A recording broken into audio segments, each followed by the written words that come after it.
જૂનાગઢ માળિયાહાટીનામાં સ્થાનિક સ્વરાજ્યની ચૂંટણીના પડઘમની તૈયારી શરૂ થઈ છે। હાલમાં તાલુકા અને જિલ્લા પંચાયતોની સ્વરાજની ચૂંટણી ટૂંક જ સમયમાં યોજાવાની છે।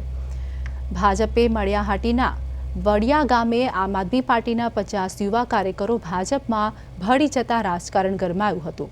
તો વડિયા ગીરના યુવા આગેવાન સિંઘવ રણજીતસિંહ, લખમણભાઈ સિંઘવ, બાલુભાઈ વજસુરભાઈ મકવાણા, અંકિત સિસોદિયા, યુવરાજ સિસોદિયા, જયદીપ સહિત આમ આદમી પાર્ટીના સ્થાનિક યુવાનો ભાજપમાં જોડાતા આમ આદમી પાર્ટીએ ઝટકો લાગ્યો છે। ચૂંટણી નજીક છે ત્યારે પક્ષ પલટા અને રસામણા મનામણાના દોર ચાલુ જ રહેશે। ત્યારે હવે માળિયાહાટીના તાલુકામાં ભાજપ અને આમ આદમી પાર્ટીની સીધી લડાઈ જોવા મળશે।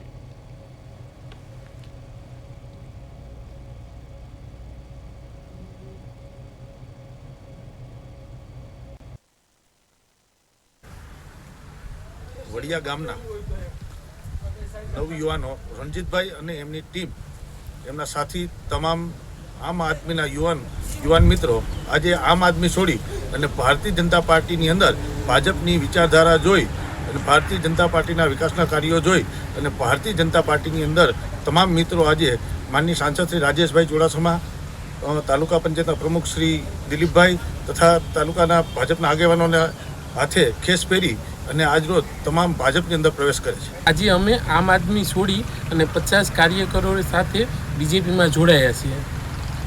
બીજેપીની સારી કામગીરી જોઈ તેનાથી પ્રભાવિત થઈને અમે બીજેપીમાં જોડાયા।